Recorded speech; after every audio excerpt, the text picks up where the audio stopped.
friends. I'm Rachel Armstrong here at 16 Karat Gold. Please go like, subscribe, and follow Catch Club Podcast. Oh my God! Welcome to a very special episode of the Catch Club Podcast, because as you can already hear, this episode is on English, and if you look on the calendar and if you follow us, you can imagine what is about to follow, because we want to continue something that I'm Sebastian, and Drew is also with me, and I will introduce him shortly. Hello, Drew. Hi. And something that we started last year. As you may know, I traveled to the Scenic City Invitational in 2023 and 2024 again in 2024 together with Drew. And therefore, SCI holds a special place in our heart. And last year, we started to do a preview and a review on the SCI, and we are going to preview this year's SCI, which will be happening on the upcoming weekend on the day of the recording, which is Saturday, July 11th. And once again, we have Val Pancakes as our guest. Welcome, Val, and thank you for taking the time. And for the people who don't know who you are, maybe introduce yourself, and thank you very much for being our guest. Well, thank you so much for having me. I'm Val Pancakes. I am so fortunate that I get to go to a lot of wrestling. And over the past really 6 years, I've been going to a lot of wrestling, and that includes the SCI tournament, which is where I met you guys, which has been awesome. And it's coming up. It's one of my, other than like Mania weekend, it's my favorite thing of the year. So I'm very excited that you guys will have me to talk about it. I'm a yapper, so.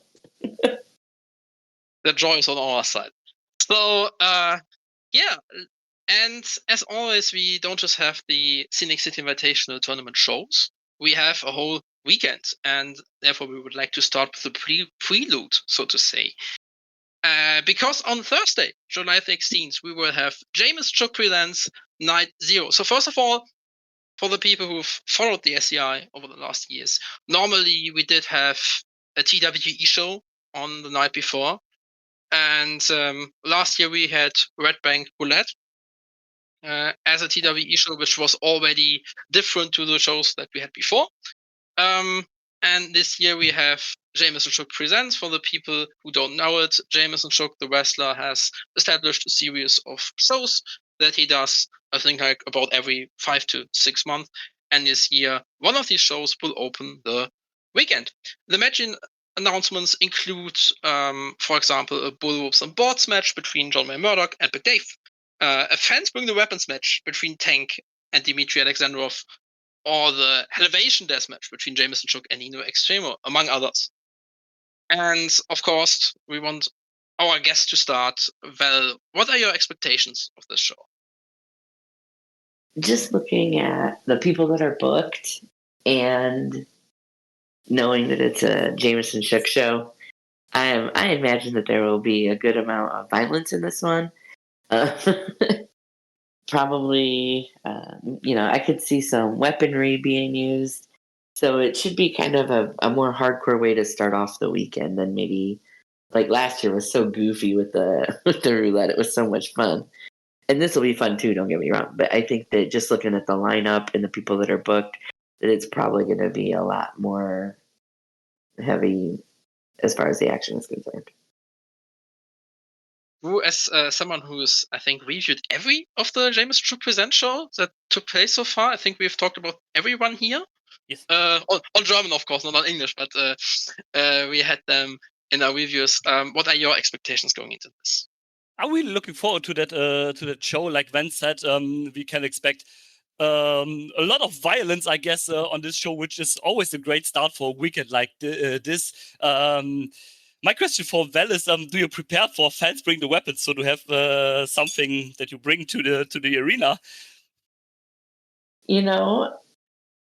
I typically don't, but I always think it would be really funny to bring like a really giant like medical textbook or something and have somebody throw the book at him, because like that's like a phrase here. It's like, you throw the book at him. Like, I want to see somebody for real throw a book at somebody. I love that. That's a good idea. Yeah, that's great. But besides from that, I'm really looking forward. I'm always like these produced shows and think it's a great start for this year's tournament. So that should be a lot of fun. I think so too. It's a good way to start this weekend. I'm especially looking forward to the Fans Brings the Weapons match because I always enjoy this kind of matches. And I think it will be a fun show. And I don't even know if it's live on IWTV, but I just hope that it will be available soon for us to watch here in Germany as well. And now we come to something more like traditional, but this year maybe not in a traditional format, so to speak, because as a matinee event on Saturday, we will once again have the Action Future Showcase on Saturday's afternoon. And we discussed this before starting the recording with Val, that this year is a bit different because we have the Action Future Showcase show as we know them on the same like schedule and everything. But we have a men's Futures Showcase tournament and a women's Futures Showcase tournament being included in the show this year. And the announced competitors so far are, for the women's Action Future Showcase, we have Sigrid, Ashlyn Alexander, Ravenna Vane, and Cohen Joy. And for the male side of things, we have Grayson Pierce and Hayden Seal. And this time I would like to start with you, Drew. What do you think about this year's Futures tournament format? And who are your picks to win both tournaments, at least from the people we know so far? We also have to say we don't really know how large the field of competitors will be. I like that they split it and they made a female and a male version of this. And as you see, as the participants you just read, you have far more female competitors than male competitors. So it seems like that the choices for female competitors is more easy to choose, which I really like. So you have almost a full field of women in this, and so it seems like the right decision to split this tournament up.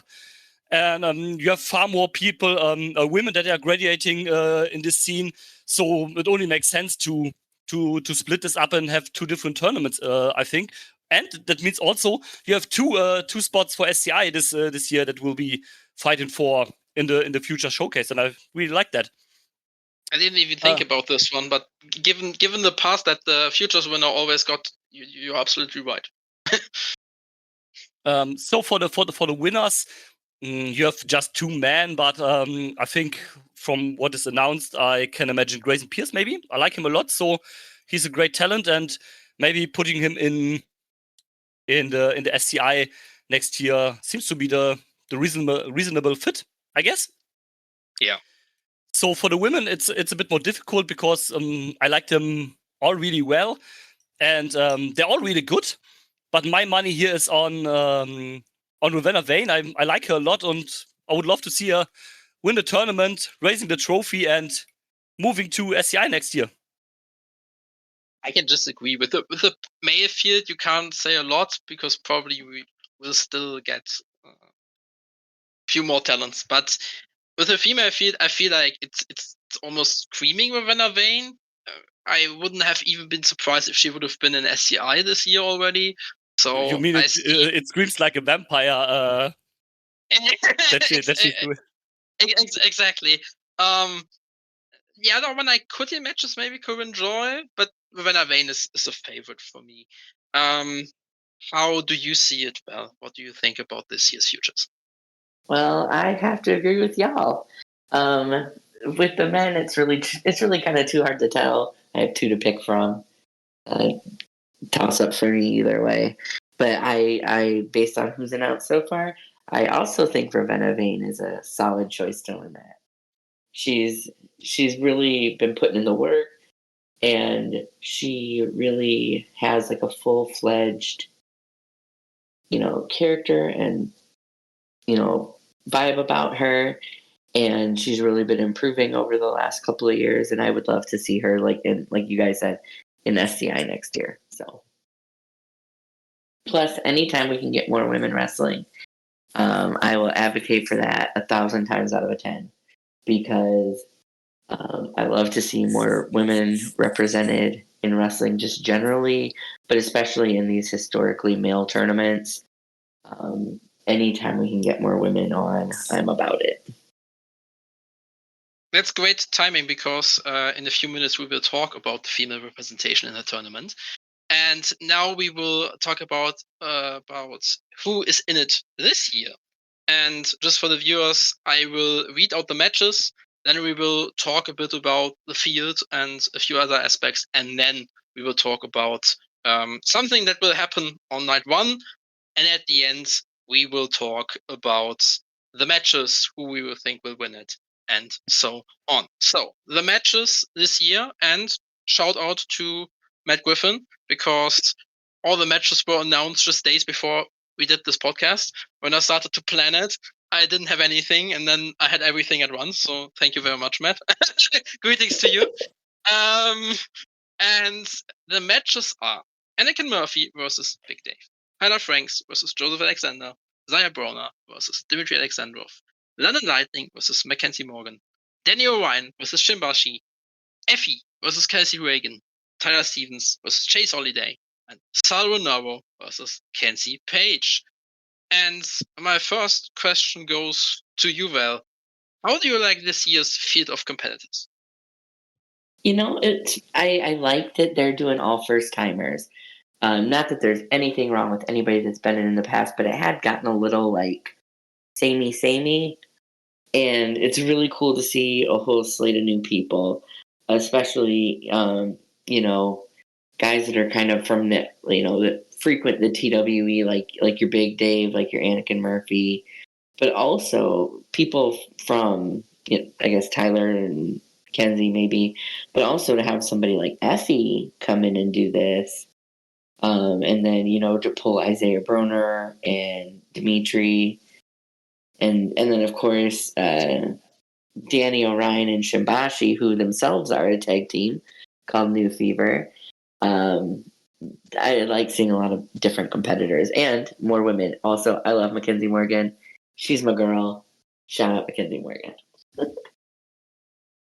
Very interesting view on the field because we are like wanderers between worlds, if you want to say so. Because I feel like, and I think you will agree with me and a few others said this as well, you mentioned the aspect that everyone is in it for the first time. And I think that's a good idea in terms of getting to see new faces. What I heard from multiple people here in my German circle of wrestling fans is like, yeah, this year is a bit too indie-licious for me and not a lot of big names outside of the bubble. So I would say, like, yeah, you have to be into independent wrestling, and maybe you also have to have a connection to the Southeast and everything. But I also enjoy the idea, especially if you think about where the SCI comes from. It used to be very like regional and very like indie. And yes, in the last years we had names which are maybe known on the bigger stage, like a Paul London, for example. Yeah, like Mendes, for example. And maybe you have to see it as like going back to the roots, maybe going back to before, I don't know, 2023, 2022. But Drew, what do you think about this? And I also want to say, like, I absolutely enjoy seeing people who work really hard for it finally get their first SCI appearance, like Big Dave you mentioned, or Anakin Murphy, or Mackenzie. Yeah, I'm really happy for them. What do you say about it? I love the field. To be honest, it's a great field of participants. Like I like as well, like Well said, the gimmick of we have only first timers in this tournaments. It's nothing you can do like every year, but to make it this year and say like, okay, we have a lot of people, or every person in it was never in the tournament before, which doesn't mean they are like unfamiliar to the scene, but they were never in the tournament. We have, for example, some some people that attended Future Showcase in the past. You have like top stars outside of the scene, like Effie, who is like basically a worldwide known wrestler. You have like this traditional veteran spot for Sarunaro. So you have a great field, in my opinion, and a great mix of a lot of own talents that are like regulars in the scene of TWE action and something like that, mixed with some, I say it in quotation marks, outsiders of the scenes and some like big top stars in general. So yeah, it's a great mix. So it doesn't really matter that there's no one in the tournament that was before there, because I think the lineup is still pretty stacked and doesn't have to hide from other fields. Something that really stands out this year, something that Val already mentioned, that for the first time ever, we have 3 women being represented in the tournament. Would you say that this, and the question goes to you first, Val, would you say that this could serve as a positive example for other wrestling tournaments in the future to include more women?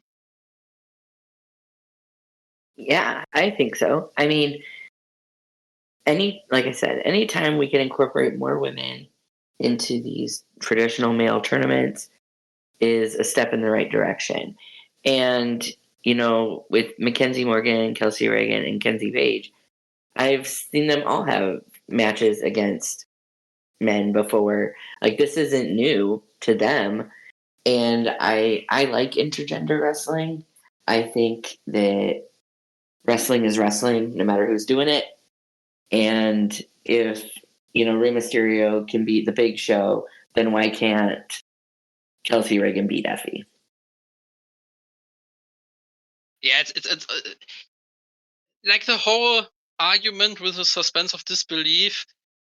I'm sometimes like, come on, it can be an issue, but like you said, it also can be an issue in male or male or female. So it doesn't really depend on the gender, in my opinion. And as you said, you mentioned Kelsey Reagan versus Effie.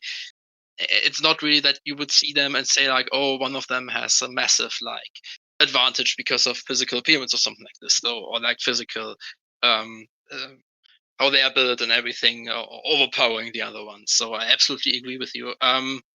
Drew, what do you say on this matter? Yeah, I think it's great and should be the standard. I think like the most female we had in SCI before it was 1. So I think it was 2 in 2023 because it was Shaza McKenzie and Sawyer Wreck.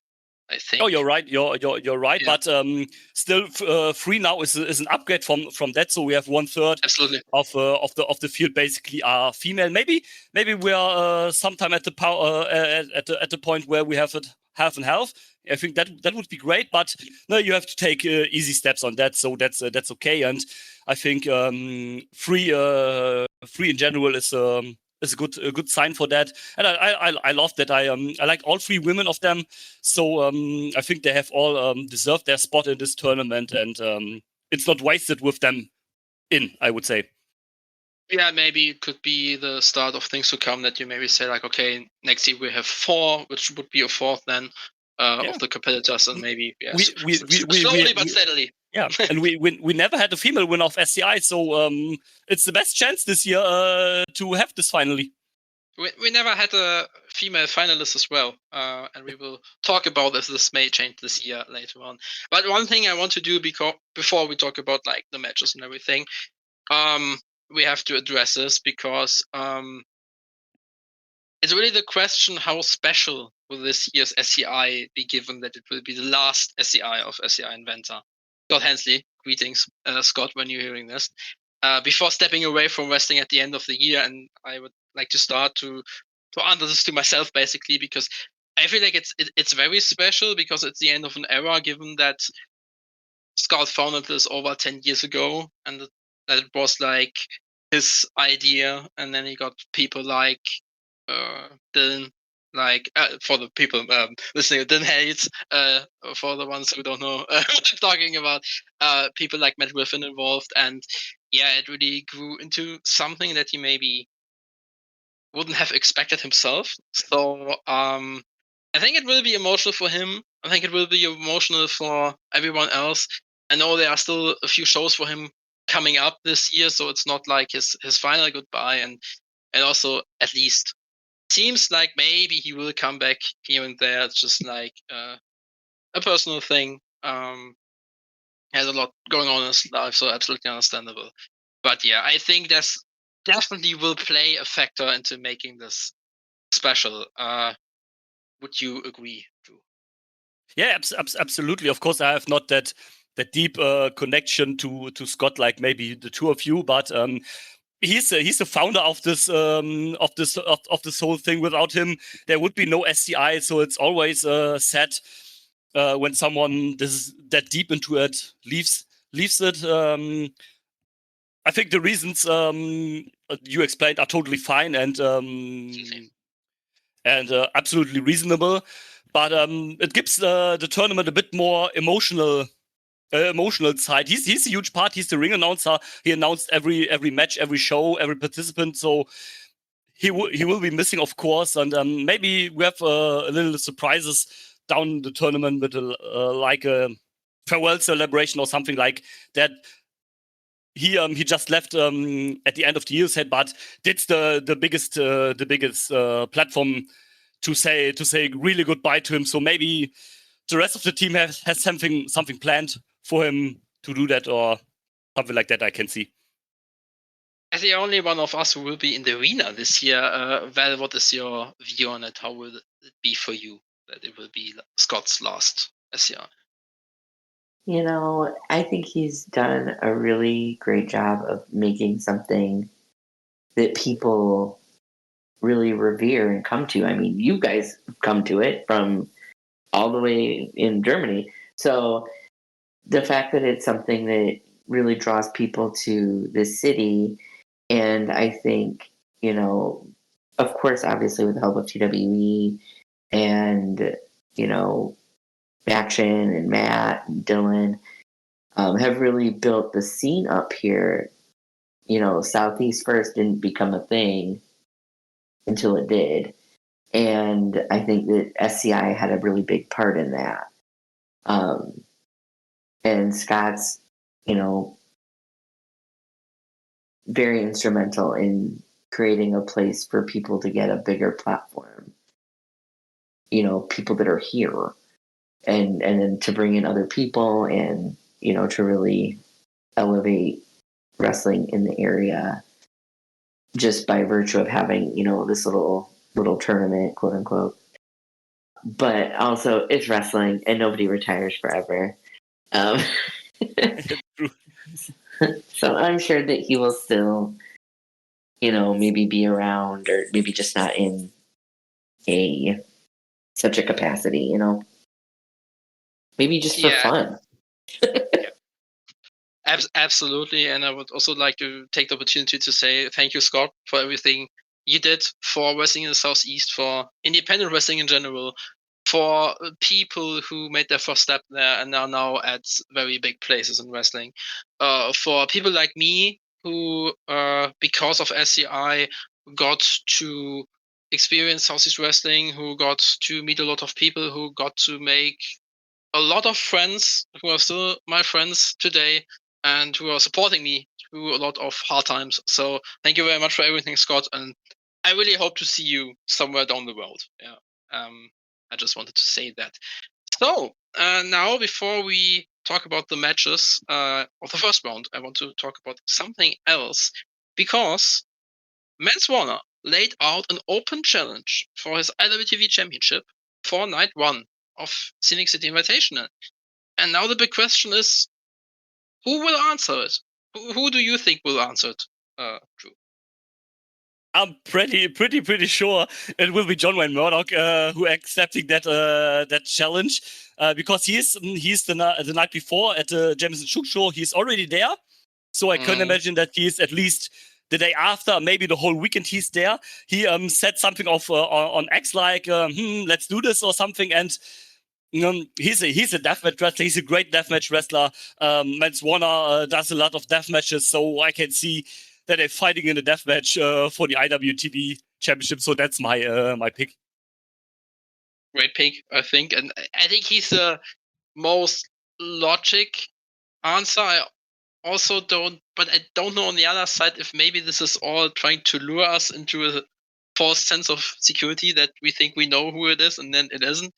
But I can't really think of anyone who I maybe thought about that because I don't really know how the whole situation is with Shuk D because he said goodbye at so many promotions that he maybe is doing the Ilya Dragunov that everyone thinks he's gone and then he's just there again.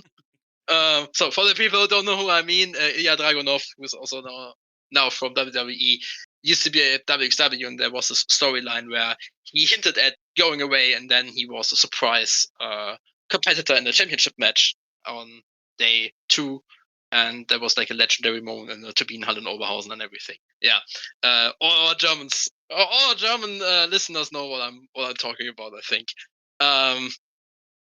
Dieses Match ist ein Three-Way Dance, or on English this way. This match is a Three-Way Dance, like an iconic sentence in WWE history. But Val, who do you think will be answering the challenge? I think Murdoch or Shug D would be great. Part of me, and I don't know if he's cleared yet or not, or how much he's been wrestling. I think I know who you are naming now, but please continue. But wouldn't it be what a return for Jaden Newman? Yeah, that's also the thought I had, because from what we saw at the last shows, it feels like he's not far away from returning, but he didn't really say something clear, and it was already like mysterious, so to speak. So I could imagine seeing him here as well. Yeah, I had this thought as well. Yeah. But yeah, with that being said, now we can talk about the matches, and I would like to start with Anakin Murphy against Big Dave, and I will start on this one. Yeah, these are two of the wrestlers that I'm really happy to see here because they've earned it. They've been in futures. They've been around multiple years now, and in my opinion, because I also see a match I will talk about later on in the second round on the horizon for him, I think Big Dave will win this one. What do you think, Val? I also think Big Dave will probably take this one.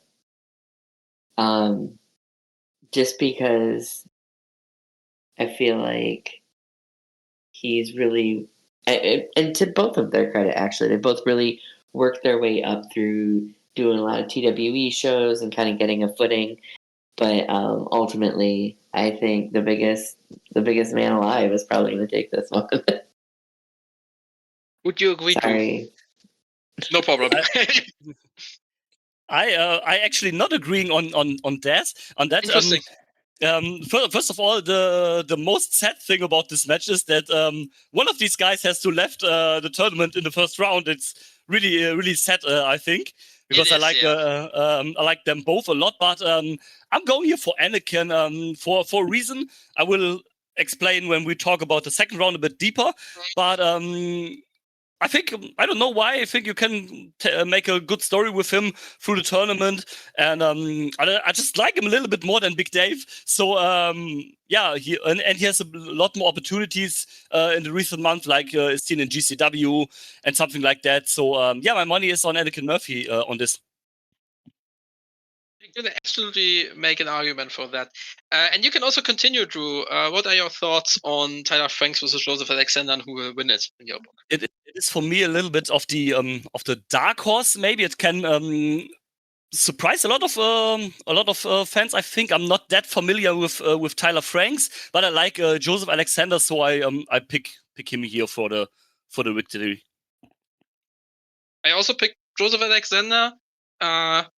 I think that he's a very upcoming wrestler. He's been around for a few years, but I feel like he's getting his big break now. And so I see him as someone, and I will elaborate on it later on, who can go really, really far. So I see him winning here. And it also has to do with, I don't know if they will do something else with Hunter Drake on day 2, but I also could see him teaming with Tyler Franks again, because just to say this, Drew, as someone who's maybe not that familiar with Tyler Franks, they are a tag team called Talladega Nights. And this is also how I got to know them both first in New South back in 2019, I think. And and they have been performing as Talladega Nights again now for a few months after a long hiatus. So like I could see this for the non-tournament part. But Val, what are your thoughts on this match? I'm kind of with you guys. I think A Game, Joseph Alexander's going to take it. I got to see a lot of his work when I was going to Paradigm shows, and I think that he really has the ability. Not that Tyler Franks isn't good, but I think it's going to be Joseph Alexander. I think he's a real fun watch, and I'm glad that he's getting a little bit more of a push down here. Absolutely agree. And you just talked about Paradigm, and I think someone who also appeared for Paradigm is Isaiah Broner, I think. And therefore you can continue with the next match. Well, who do you think will win between Isaiah Broner and Dmitry Alexandrov? I am so excited for this match. These two are just gonna like beat the heck out of each other, and I love that for me. Maybe not so much for them, but for me, I enjoy. I've again got to see a lot of Isaiah Broner from working in Paradigm. Does a ton with Nap, which I get to go see quite frequently, and he is bigger than you expect. And I think that, and I love Dimitri. Don't get me wrong. Like this is like the hard match for Val, but like I think Isaiah's gonna eke it out. I think he's gonna win. He was held the champion up at Nap for like I don't know, like over a year. So I think that he has proven himself in high pressure situations, and I think that he is maybe gonna take this one. Do you agree, or would you see a different outcome? Yeah, I absolutely agree. I really like Isaiah Broner as well. I think he is like a super underappreciated talent in the US indie scene, and would love to see him a little bit more often in other places. But yeah, I think he's great. I like Dmitry Alexandrov, of course, as well. But most of the deathmatch guys have not that good tournaments often. Except for Tank, but he is like also the hometown guy, so that doesn't count really on that. So yeah, my money is on Isaiah Broner as well. I'm the only one to disagree here because I think that Dmitry Alexandrov will go into the next round, especially because what you said with the deathmatch guys not having the best record. I think that maybe they want to change that, and also because I could see him have another like hardcore style match in the second round. And he would be the perfect opponent for someone else. So I see him winning. And also, I imagine that you can do something else with Isaiah Broner in non-tournament action. But I have to say that probably the more likable one is Isaiah Broner, but I go with Dmitry Alexandrov here. Yeah. And now we come to a match between someone who has been relatively new, but has established himself in TWE and someone who we all love for a couple of years now, for multiple years now.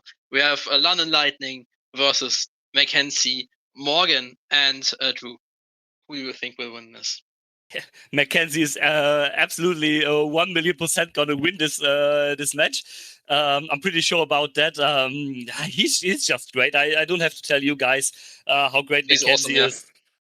So I don't see her really going out in the first round, and I think another woman will go out in the first round. So that we have at least one or two of the women advancing to the next round would be great. And yeah, I think Mackenzie has the best chance out of them. So yeah, let's go Mackenzie. Yeah, absolutely. For me, it's almost the clearest match of all of them. Yeah. So I do like London Lightning. I think he's also no disrespect to him, but he's from Canada, so he's not even from the region, but he's still establishing himself there. But it's already surprising that he's in the tournament because I feel like someone like him would have been in Futures 2 or 3 years ago. But this year with like the whole format of only having newcomers basically, or people who haven't been in the tournament at least before, this was his way in, and he will probably have quite a good showing. But I definitely see Mackenzie winning. Would you agree, Val? Do you also see Mackenzie winning? Yeah, absolutely. Mackenzie's my girl. I think she's gonna win.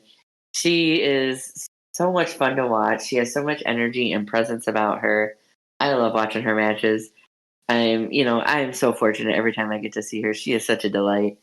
Um, and I think, I'm not as familiar with London Lightning.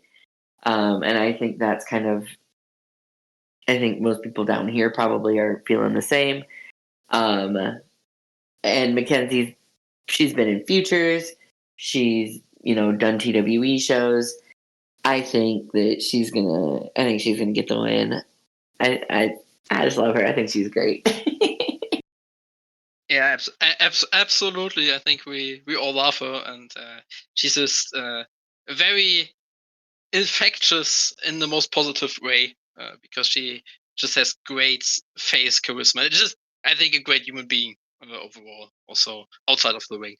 So then we have a match you already elaborated on it earlier, Val, between tag team partners Danny O'Ryan and Shimbashi, and I would like to say that this is very hard to pick, I think, and I changed it back and forth because I'm not really sure about it, because they came up together and they also like first got to establish themselves in action, and in TWE they are both from Texas, or they are wrestling in Texas and they are living there, I think.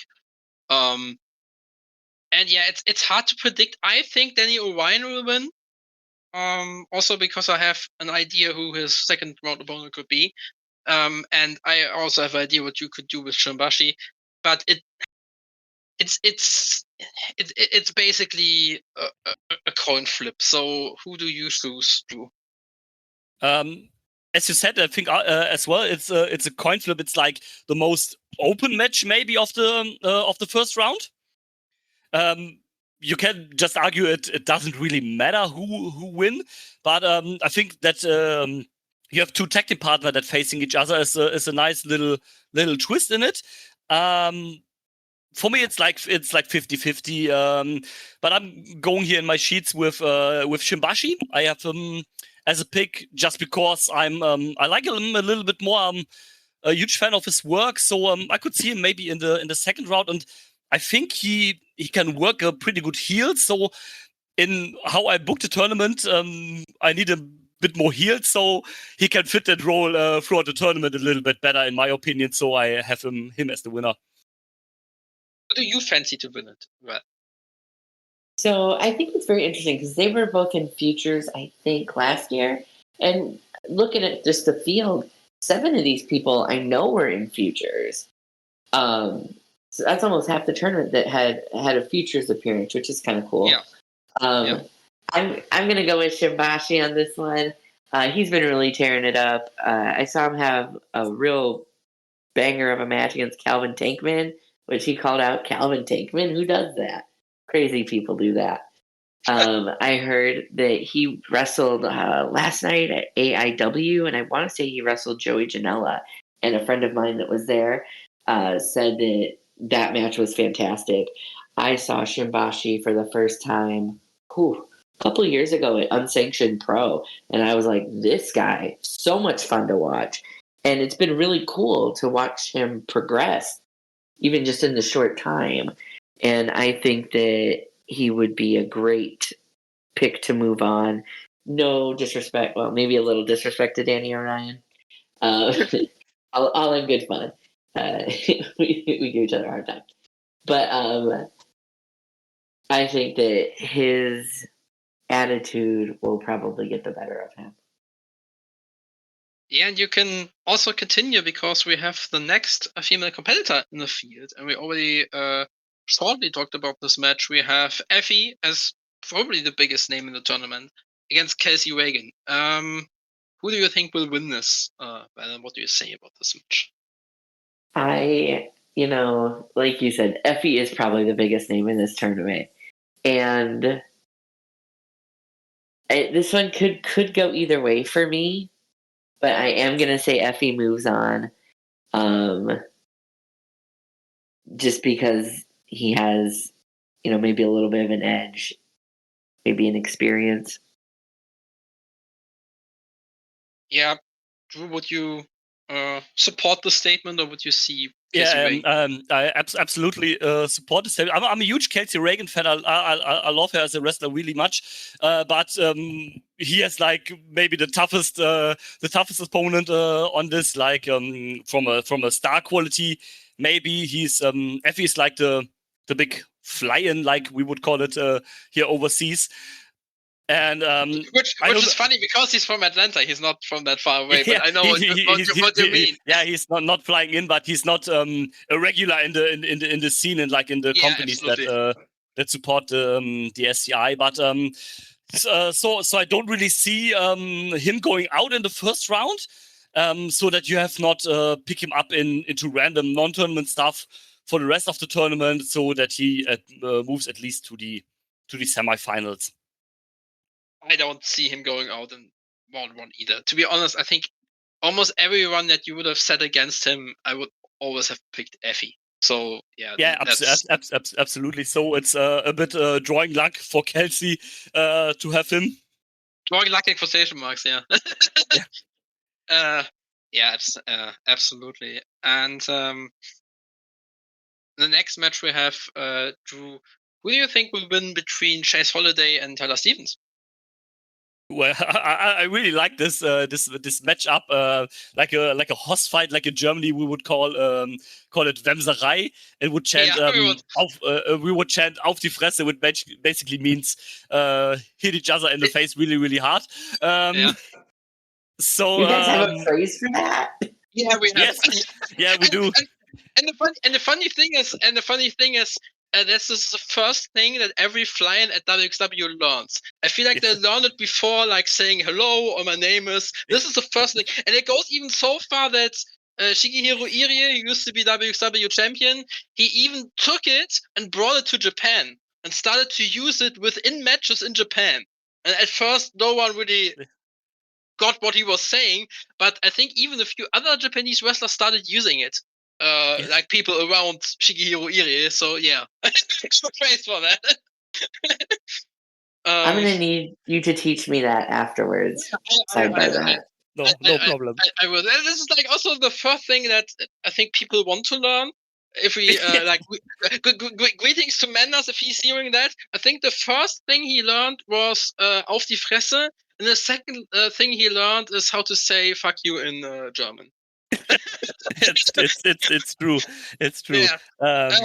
Sounds like Mendes, right? But I'm really looking forward to this match. This could be really, really cool. But I'm going with the Wall, Tyler Stevens, as someone who advances. He's like a homegrown talent, always there, always showing up, have great matches and something like that. So I think he will go into the second round. Do you also see him going in the second round, Val, or would you see Chase Holiday advance? Again, this is another one of those matches that two people from previous Futures tournament. And yeah, you're right, yeah. And I think you're right. I think they are going to hit each other really, really hard. And I am really looking forward to that. I like to watch both of these guys hit people. It brings me a special kind of joy. But I think that Chase is going to take this one. I think Chase maybe has a little bit more time under his belt, and I think that maybe that little experience edge might put him over the top on this. The thing with Tyler is I think you could go two routes here. The one is that you would let him loose and do something else with him because he's so heavily involved in everything that happened with like Goten, and also the story is like finished, but there could be something on the horizon. But you also could have him as like a heel, like a tournament heel, and this is also why I see Tyler Stevens winning this one. That was the reason for me as well, like a clear tournament heel or something like that. And he would be a very good fit for this role. And now we have the last match, and we will have Kenzie Page, the third female in the tournament, and I don't know if you would agree, but for me, she's probably the second biggest name after Effie. I would say, maybe, or one of the biggest names in the tournament. Yeah, I would agree. Yeah. Yeah, I'd agree with that. Again, someone who's also like a big name, but like from the past, like from way back. And he has been around ever since, because we are talking about Sal Rinauro. And Sal Rinauro, I looked it up. He's been active in wrestling since 1998. That's a long time. So a lot he of has people been in the tournament weren't born then. I wanted to say the same thing. He's older than his career is older than a lot of people in the tournament, and it's also crazy to think about, because something that we Drew and I always talk about. Also, our friend Morbo, greetings to him, who is doing Voices of the Indies with me. One of the indie shows that he always talks about is IW Mid-South Ted Petty Invitational 2004, and Saronoro was already a part of it. So that's how much a part of independent wrestling history he is, and so he gets like the veteran spot basically. But I have to say, I definitely see Kenzie Page winning this one. Like I said, she's one of the bigger stars, and I also have something lined up for her in the second round. I can see it, so I also see Kenzie winning here. Would you agree, Val? Do you also see Kenzie Page winning? I do. I see Kenzie Page taking this one. You said, and I looked it up while we were kind of talking. Kenzie Page was born in 2002. So she is younger than Sal Rinaro's career. Crazy. Yeah. And not even close by 4 years. Right? So I think that Kenzie's going to take it. I think she's I think if Sal wins, it would be an upset. I think that it makes sense to have Kenzie move on, because I think you're right. She is kind of the second biggest name in the tournament. I think it's good to have another woman advance. And I think that she could hold her own against, any of these guys.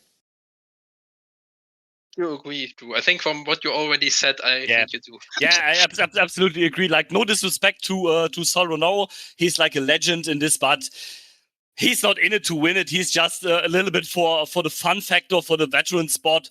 And I can see that would be a funny match. But it's like to 99.99%, it's like Kenzie Page winning this. And I think she can pretty far in the tournament as well. Like from you two said, she's the biggest, second biggest name in the tournament. And I've planned in my head what could be in the next round for her. So yeah, she advances. You already talked about the next round, and I would like to talk about it as well. So Val, we'll go first with you.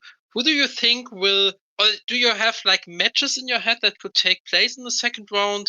Or if not, just who do you think will advance to the final, and who do you think will win it in the final? So I honestly, I can't. It's incredible the way that they booked this tournament. A lot of it is because you don't find out about the round 2 matches until after night 1. Yeah.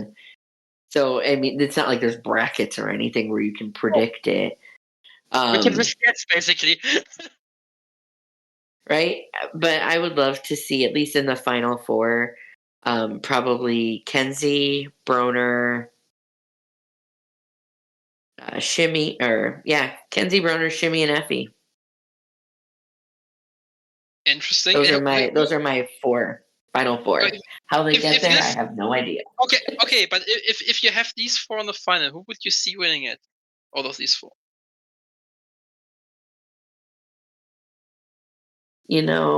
There's a part of me in my heart of hearts that wants to say it'll be Effie, but man, I'm going to push for Isaiah Broner on this one.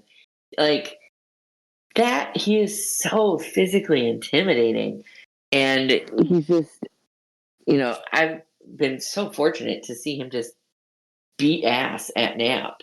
I think that Broner is going to end up taking it. I think it'll be a really different pick I think that most people won't expect it. He's not from the South.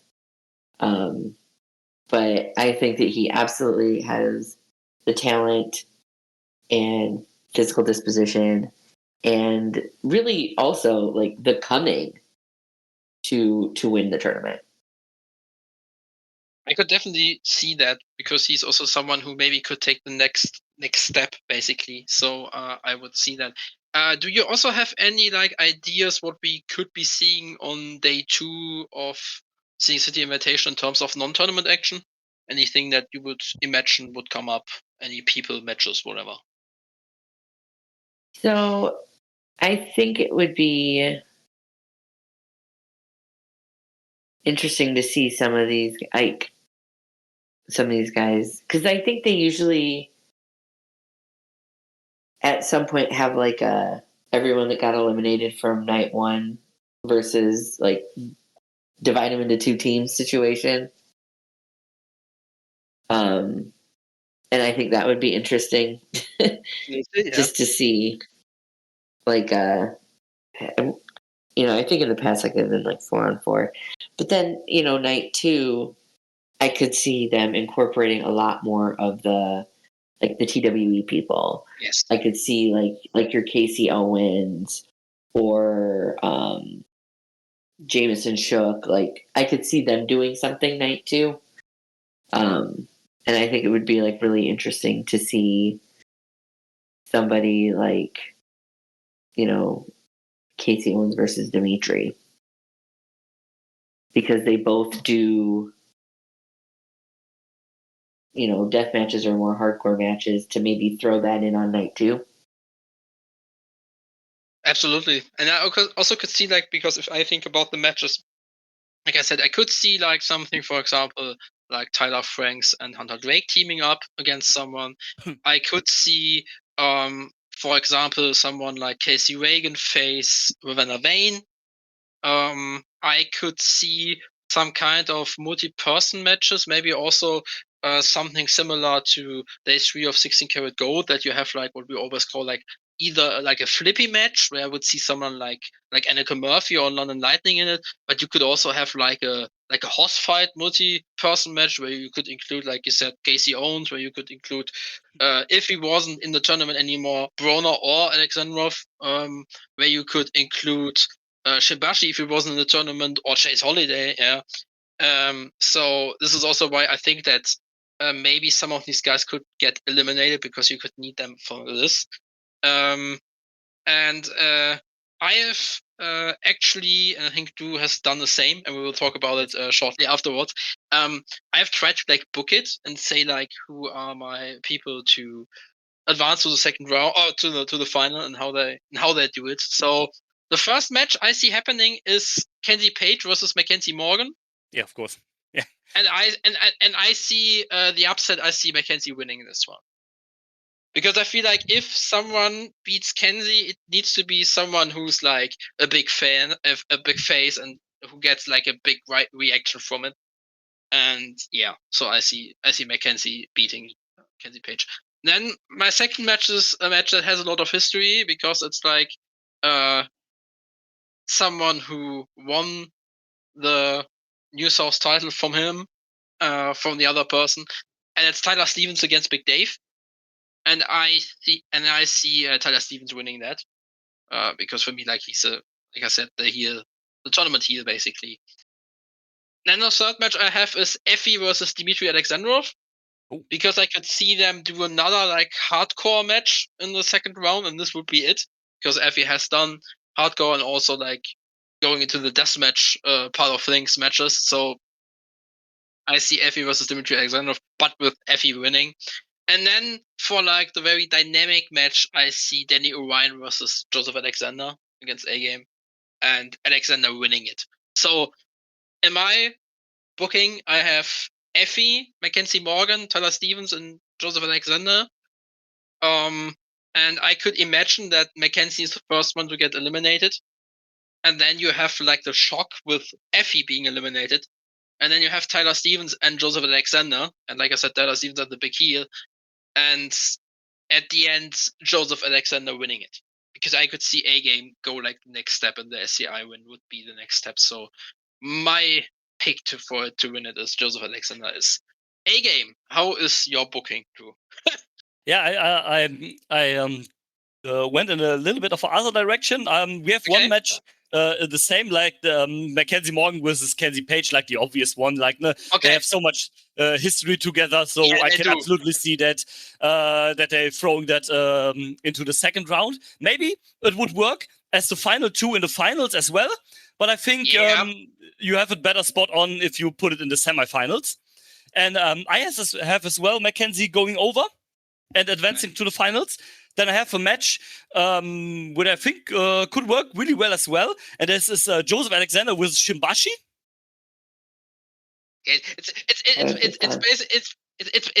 basically like who wins between Shimbashi and Orion could face A game. I think so too. Yeah, absolutely. And I have Shimbashi advancing to the finals, like for one of the heel spots, like. Yeah. Then you have Tyler Stevens versus Isaiah Broner in another big dudes doing big dude stuff. Yeah. Hitting each other really hard. With Tyler Stevens then going over, and so you have a second big heel in the finals. Yeah.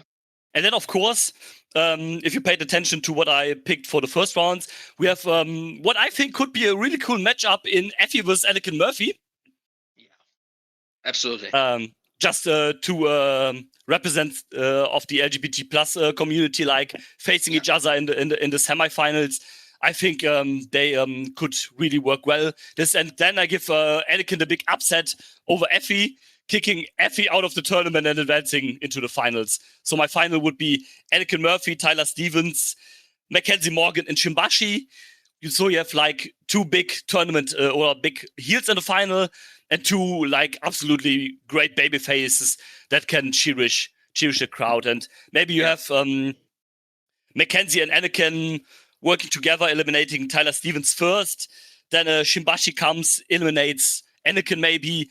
And then you have this year is finally the time with the first ever female winner in Mackenzie Morgan. That's how we're going through this.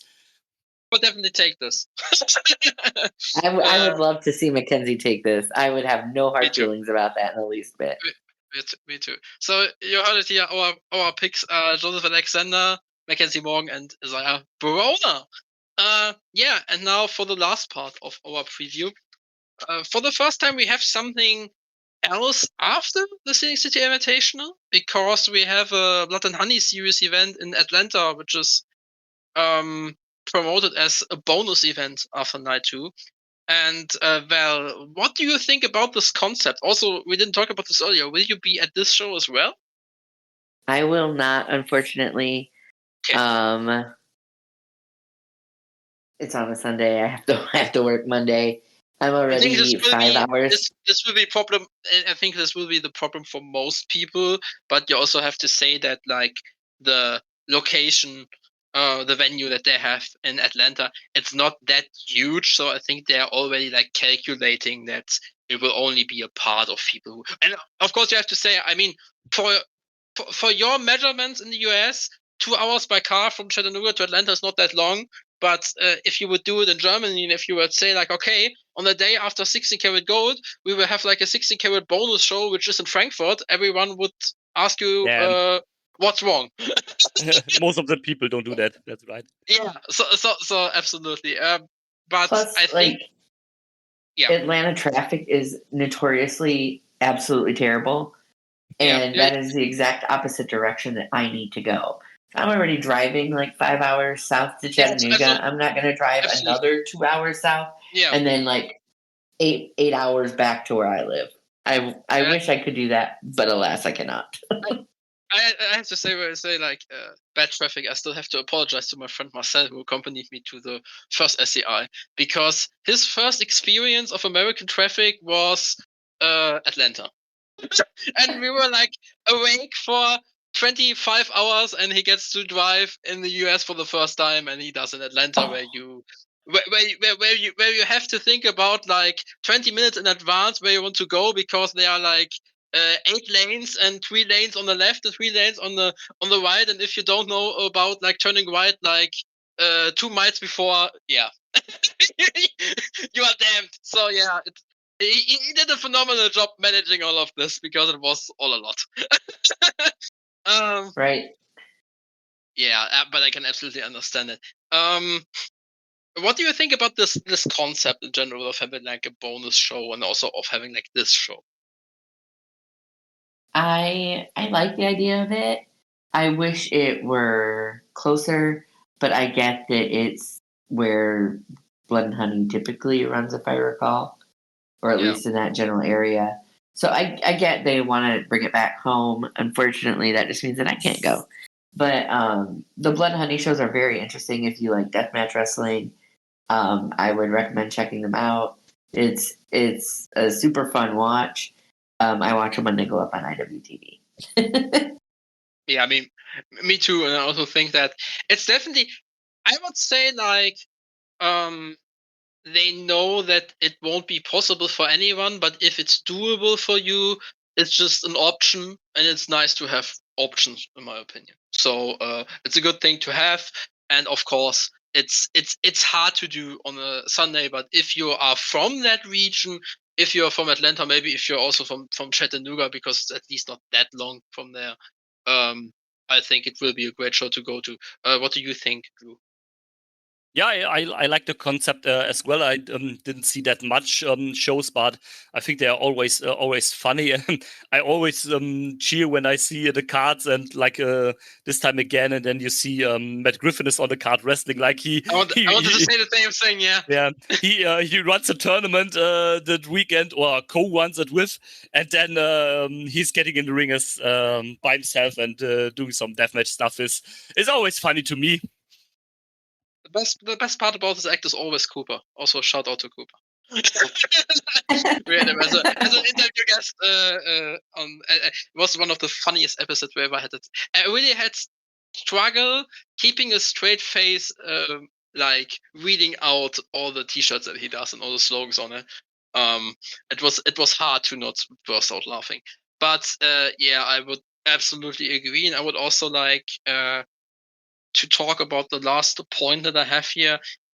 We've now talked about the weekend, and if you followed it in the last years, you see it's like a new SCI weekend. I would like to know, how do you feel about the new SCI weekend with the Jameson Shook Presents show before the tournament, with the men's and women's action feature showcase, with the Blood and Honey series show afterwards? And the question is also, do you think it will become established in the years to come? And I have to say, I like it. I'm not entirely sure if this is a one-time thing, also given that we have this everyone is in the SCI for the first time thing. So I could imagine that maybe they do it now and then they will adjust a bit, but I can definitely see at least things about it sticking for the next years, that maybe we will have now 2 futures. I think with the Blood and Honey series, it always has to do with logistics. If you're able to get the venue and everything, and maybe it was just a lucky coincidence that you could do it this year. So I don't expect it for the other years as well. But yeah, how do you think about it, Val? I think it's great that they're adding more things for people to do. I wish that Blood and Honey show wasn't so far away, but Yeah. I like that they're doing it. I would love to get to one of those shows someday, like kind of on my like bucket list of things I haven't done yet. Because I love deathmatch wrestling anyway, and I believe that's like Nathan Mowry's promotion, and Yes, it is. His matches are always so much fun. His match last night was one of my favorite matches. He routinely has matches that up the ante, and I think that he's doing a good thing down there. I think it's getting a lot more people involved in deathmatch wrestling and good deathmatch wrestling, because boy howdy, there is some bad deathmatch wrestling. And I liked. Oh, I'm sorry. What were you gonna say? Yeah. You can continue. So, and I like that Jameson Shook is doing the night before show. In the past, it's been like a TWE branded show. I think it makes sense to have Jameson do that. I was looking at those matches again, and they're all like have like some like stipulations or like more of a hardcore or a deathmatch vibe. I think I saw a casket match on there. I think that's Ravenna Vane's match. So that's a lot. And I think it's a good way to get, like I said, get more different people involved. Yeah. Ravenna Vane has a casket match. Unsigned and Don't Care versus Talladega Nights are doing chairs, chairs, and more chairs. Big Dave versus John Wayne Murdoch is a bull rope something boards of death match. The type is really so, small. yeah. I'm old. There's like a multi-person match that I can't read what the stipulation is, but we'll get to see Aaron Wade, so that's a joy. I also think we will see him on different occasions over the weekend. What? He could be. I think Aaron Wade could also be one of those who we will be seeing in non-tournament action on day 2, for example, of SCI. And I just think that there's a lot of interesting stipulations. Yeah. Will Sicko versus Sean Campbell's having a boot scooting death match, so that should be interesting. I'm glad that they're giving Shook the reins on this one. I think he has some really interesting ideas, and I tend to like his shows. What are your views on it, Drew?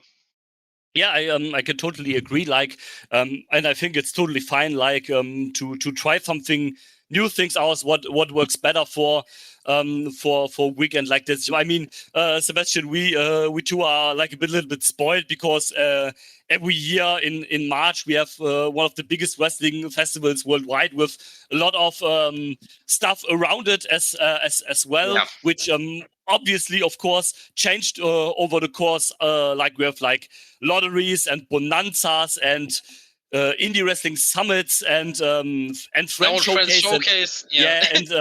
And all of that. So it's just a natural progression, I think. Of course, that's like the constant, but I think it's like a natural thing to try new things out. Look what work, what not work. Maybe put things back that work. Exchange things that wasn't that great or something like that. And like in general, like progressing with having more women in the tournament. I like kind of like that you have the Jameson Chook show and you start with some deathmatch stuff, and then with the bonus show Blood and Honey series, you kind of end like with the deathmatch stuff. And maybe you have some deathmatch stuff in between. So it's like very present on this weekend, which I really like. It's a cool thing to do. So yeah, I agree with what being said.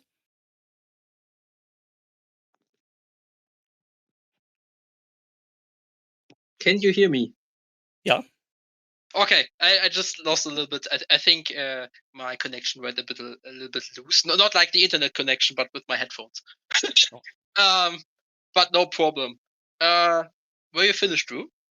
Yeah, I was done. Very good. So, I think we are through with the previews. Now, then I would like to thank, of course, you, Drew, for taking the time and for doing this in English, because I know you don't do it every day. Yeah, that was fun. Thank you. And, of course, a big thank you to our guest, Val. I also want to stress that she took the time today being in a hotel because you are at the ICW Notes bar shows in the same venue that the SAI will be in. So thank you very much for doing this for us. Thank you for having me. Thank you for taking the time to do an English version of your podcast, because I know roughly 0 German, and that would be a very short podcast. Yeah, no problem. It's just like, as you know, for me, it's not that unusual because I do Voices of the Indies, which is always in English. But just for our podcast, for the Catch Up podcast, it's unique because this is the only things we do in English. That one time of the year where we go switch to English for the ACI. Yeah, absolutely. And yeah, with that, I want to say thank you to everyone who listens to this. And with that being said, please, if you've not watched the SCI before, give it a chance. Maybe you like it, maybe you don't. Maybe you say it's too much like Drew said, maybe it's too much deathmatch wrestling for you, but that's absolutely fine. But just try to broaden your horizons in independent wrestling. And this is all we are asking for. With that being said, thank you to everyone, and goodbye. Bye. Bye. I'm not finished yet. I'm not leaving till everybody gets these hands.